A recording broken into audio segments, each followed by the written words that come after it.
Sir এটা তো voter slip না স্যার, এটা তো ভোটার স্লিপ না। ভোটার স্লিপে কি থাকে?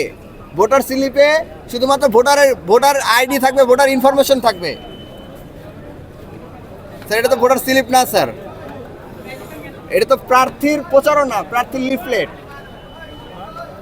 স্যার আমি আশা রাখবো আপনি আপনার টিম পাঠিয়ে ব্যবস্থা গ্রহণ করবেন, তা না হলে আমরা বুঝবো যে আপনারা একটা নির্দিষ্ট দলকে সহযোগিতা করে দেওয়ার জন্য, সুযোগ করে দেওয়ার জন্য এই ধরনের পদক্ষেপগুলো নিচ্ছেন স্যার।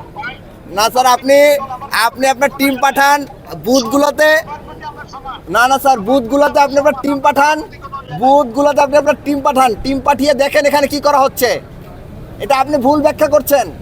এটা ভোটার স্লিপ না, আমি সুস্পষ্ট ভাষায় বলছি, এটা ভোটার স্লিপ না, এটা ভোট চাওয়ার লিফলেট। আপনি চাইলে দেখতে পাবেন ছবি সহ ব্যালট নাম্বার সহ লিফলেট দেওয়া হচ্ছে। এখানে ভোটার স্লিপ না, ভোটার স্লিপে ভোটারের ইনফরমেশন থাকবে, প্রার্থীর ইনফরমেশন না। এটা কোনোভাবে ভোটার স্লিপ না স্যার। তাহলে তো প্রচারণা তো আপনি 24 ঘন্টা আগে বন্ধ করার কথা ছিল না, তাহলে তো সবাই লিফলেট বিতরণ করতে পারতো গতকাল আজকেও। স্যার এটা আচরণবিধির সুস্পষ্ট লঙ্ঘন হচ্ছে স্যার।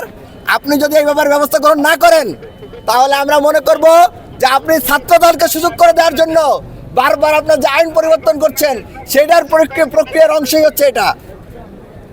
স্যার আমি আশা রাখবো আপনি আপনার টিম পাঠিয়ে এ ব্যাপারে ব্যবস্থা গ্রহণ করবেন।